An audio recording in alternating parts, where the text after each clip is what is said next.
What happens when one of the most respected actors in the world sits down for what should be a simple chat about his career, only to face a host who seems more interested in tearing him down than celebrating his achievements? In just 34 seconds, a single dismissive comment would trigger a chain of events that would see a legendary performer walk off set, leaving behind a host scrambling to justify her behavior and a studio audience sitting in stunned silence.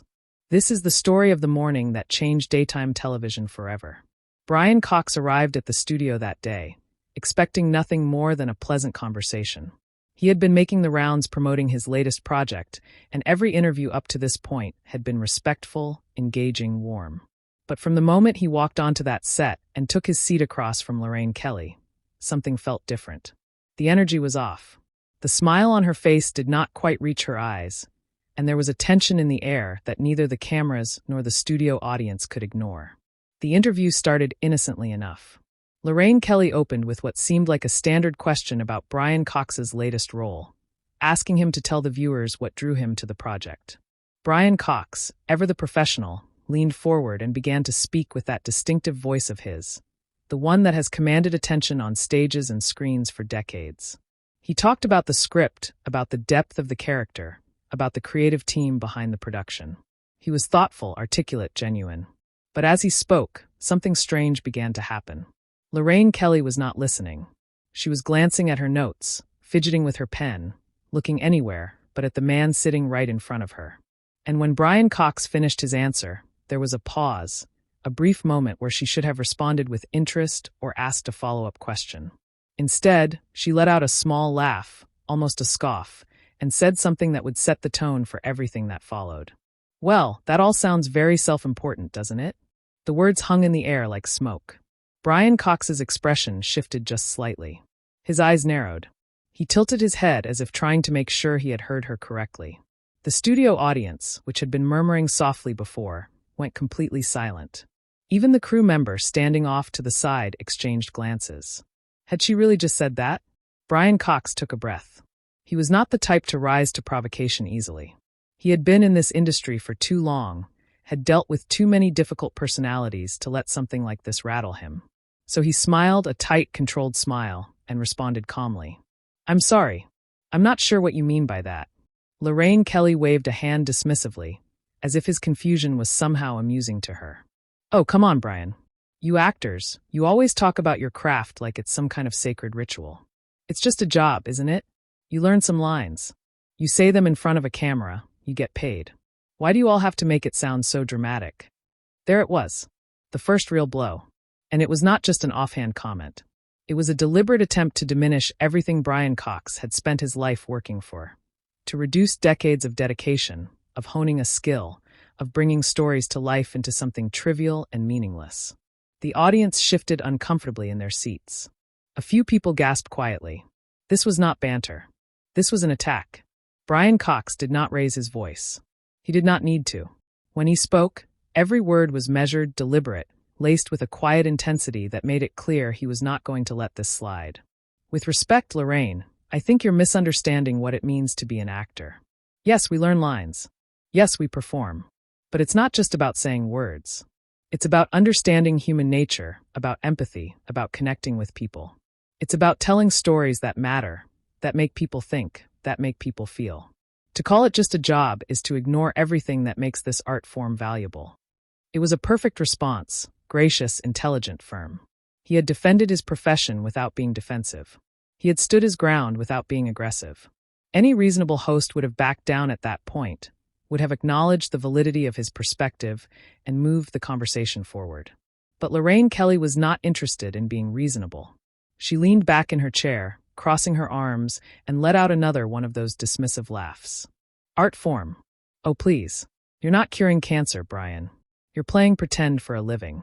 Let's not get too carried away with ourselves here." The room went cold. Even the producers in the control room must have felt it. This was no longer a conversation. This was a public humiliation attempt broadcast live to millions of viewers. And Brian Cox, sitting there in his chair, could feel the weight of it.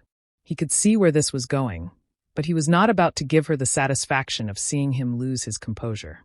"I think," he said slowly, "that you're being deliberately provocative, and I'm not sure why."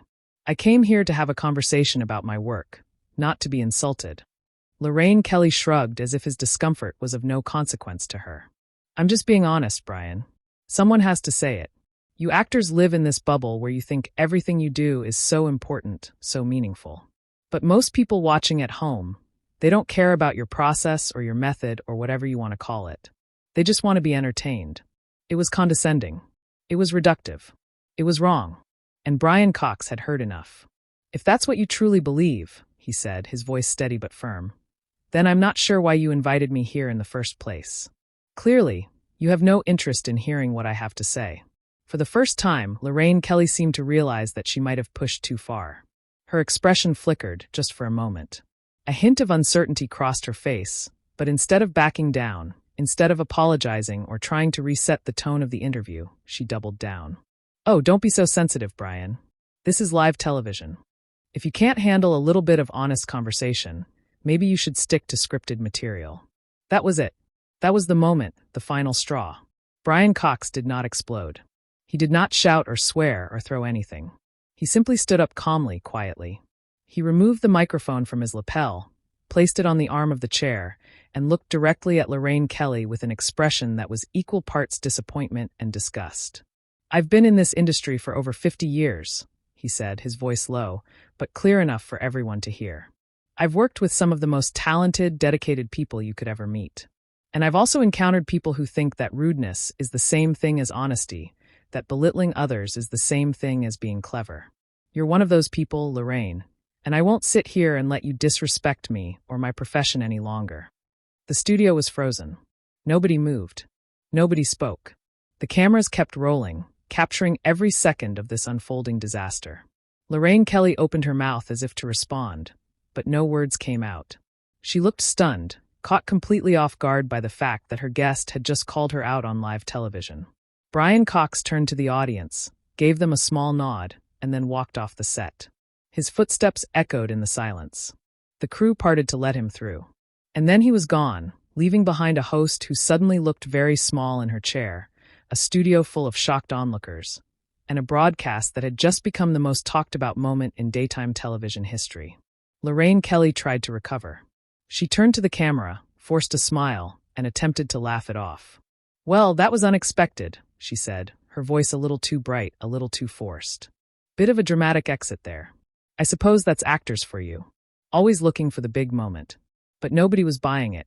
Not the audience in the studio, not the viewers at home, not the producers, frantically trying to figure out how to salvage the rest of the show. She had pushed too far, been too cruel, too dismissive. And Brian Cox, in walking away, had made it clear that he would not tolerate that kind of treatment.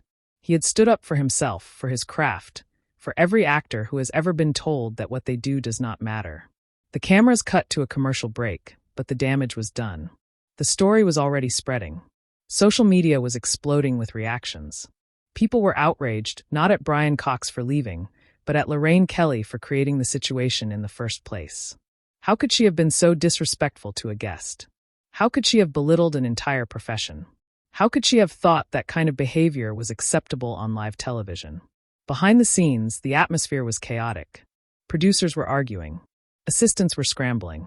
Someone was trying to reach Brian Cox's team to see if there was any way to get him to come back to finish the interview, to smooth things over, but the answer was clear. He was not coming back.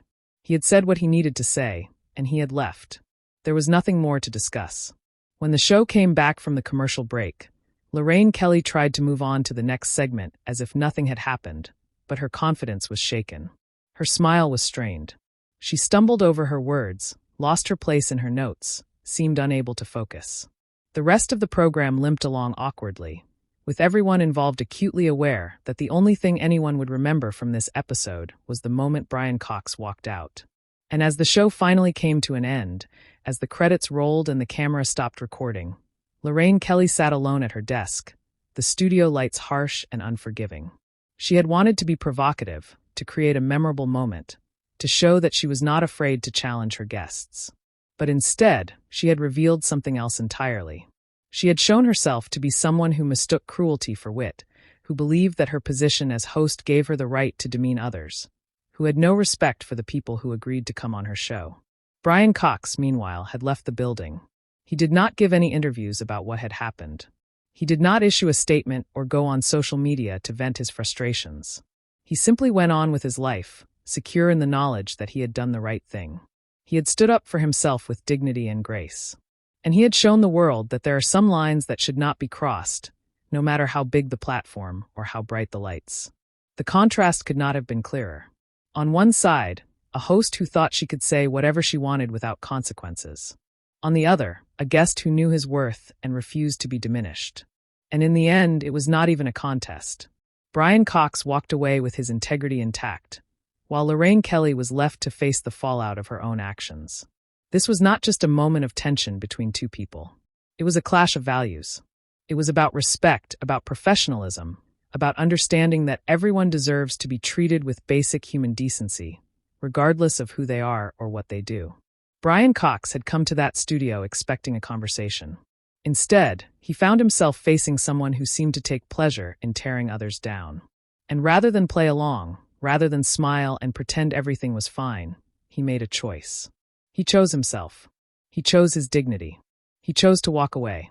It was a powerful statement, and it resonated far beyond that studio, beyond that show, beyond that day.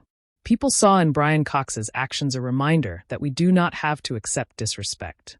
We do not have to sit quietly while someone belittles us or our work.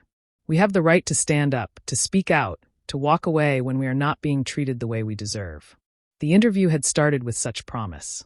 A legendary actor, a popular morning show, a chance for viewers to hear insights from someone who had spent a lifetime perfecting his craft. But within minutes, it had devolved into something ugly. Not because Brian Cox had done anything wrong, but because the person sitting across from him had decided that her role as host gave her license to be cruel. Every question Lorraine Kelly had asked, every comment she had made had been designed to provoke, to undermine, to diminish. She had not been interested in learning about Brian Cox's experiences or hearing his perspectives.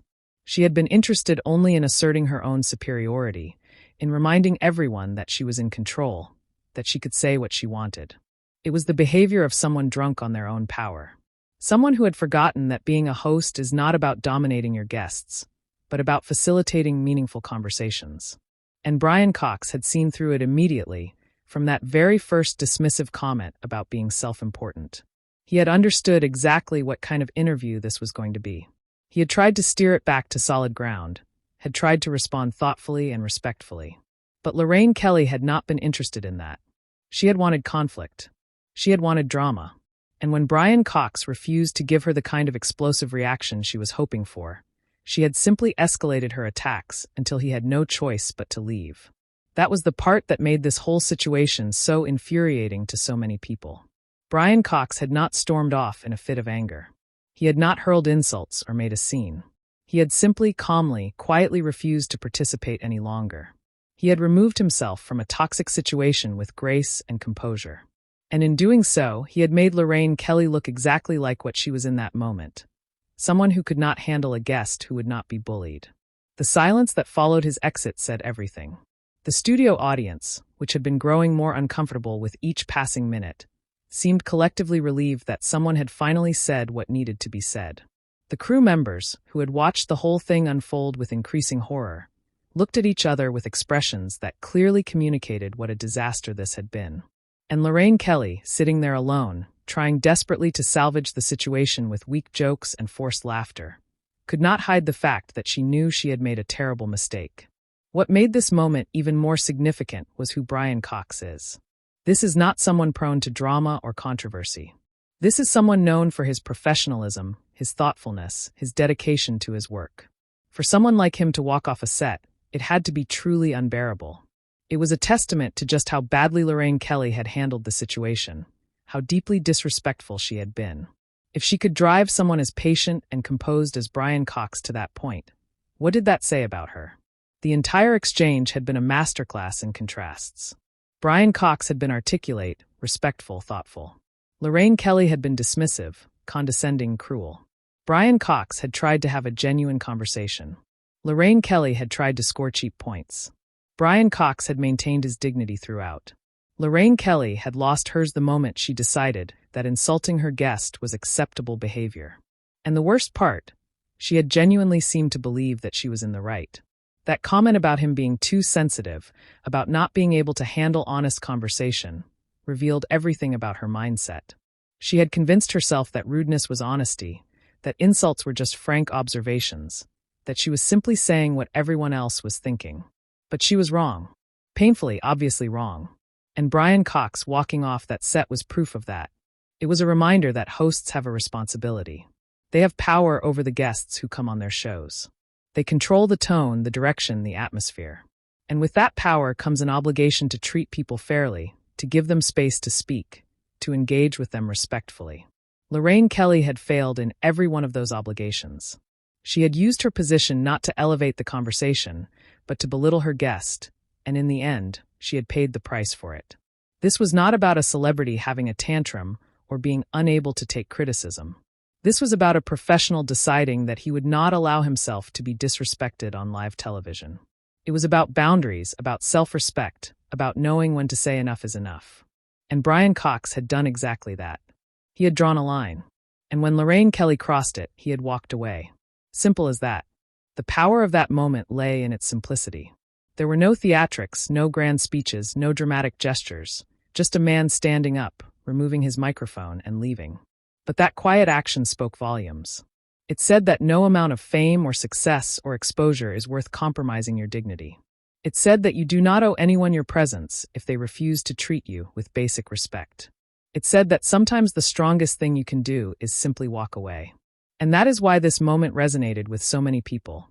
Because everyone has been in a situation where they felt disrespected, where they felt like they were being treated poorly, but felt obligated to stay, to smile, to pretend everything was fine. Watching Brian Cox refuse to do that, watching him prioritize his own well-being over the demands of the show, was empowering. It was a reminder that we all have that power, that we all have the right to remove ourselves from situations that are harmful or toxic. The fact that it happened on live television in front of millions of viewers only amplified its impact. There was no editing, no spin, no way to hide what had really happened. Everyone saw it unfold in real time. They saw Lorraine Kelly's comments getting progressively more insulting. They saw Brian Cox's patience wearing thin. They saw the moment he made the decision to leave. And they saw Lorraine Kelly's pathetic attempt to laugh it off afterward. It was all there, recorded and preserved. A perfect example of what happens when someone in power abuses that power and someone else refuses to accept it. In those final moments before he left, when Brian Cox stood up and delivered his parting words, there was a weight to them that came from decades of experience, from a lifetime of knowing his own worth. He was not speaking just for himself. He was speaking for every actor who had ever been dismissed as playing pretend. For every artist who had been told their work did not matter. For every person who had been made to feel small by someone who thought they were bigger. His words were a defense not just of himself, but of the entire craft, of the idea that what artists do has value and meaning and deserves respect. And Lorraine Kelly's inability to understand that, her insistence on treating acting as something frivolous and unimportant, revealed a fundamental lack of appreciation for storytelling, for performance, for the ways in which art enriches our lives. She had reduced something profound to something trivial. And in doing so, she had shown her own limitations as an interviewer and as a person. The whole situation could have been avoided so easily. All Lorraine Kelly had to do was be respectful. All she had to do was ask genuine questions and listen to the answers. All she had to do was treat her guests the way any decent person would treat another human being. But she could not do that. She chose instead to be antagonistic, to be provocative, to be cruel. And she learned, in the most public way possible, that there are consequences for that kind of behavior. Brian Cox walking off that set was not just a moment. It was a statement. It was a line in the sand. It was a reminder that respect is not optional, that dignity is not negotiable, that some things are more important than staying on camera or finishing an interview or keeping up appearances. And everyone who witnessed it understood that. They understood that what they had just seen was not a celebrity meltdown or a publicity stunt. It was a man standing up for himself with quiet strength and unshakable conviction. The cameras captured it all: the discomfort, the tension, the breaking point, the exit. And in the days that followed, those images would be replayed over and over, analyzed and discussed and debated. But the conclusion was always the same. Brian Cox had done nothing wrong. He had been respectful, patient, thoughtful. He had tried to engage in good faith. And when it became clear that he was not being afforded the same courtesy, he had made the only choice that made sense. He had left. That is what made this such a defining moment. Not the drama, not the conflict, but the clarity, the absolute clarity of right and wrong, of appropriate and inappropriate, of respectful and disrespectful. There was no ambiguity here. Lorraine Kelly had been in the wrong from start to finish. And Brian Cox had responded with a level of grace and composure that only someone with true confidence and self-worth could muster. As he walked out of that studio, he left behind more than just a shocked host and a stunned audience. He left behind a lesson about the importance of treating people with respect, a lesson about the value of standing up for yourself, a lesson about knowing when to walk away, and most importantly, a lesson about the fact that no platform, no matter how big, gives anyone the right to be cruel.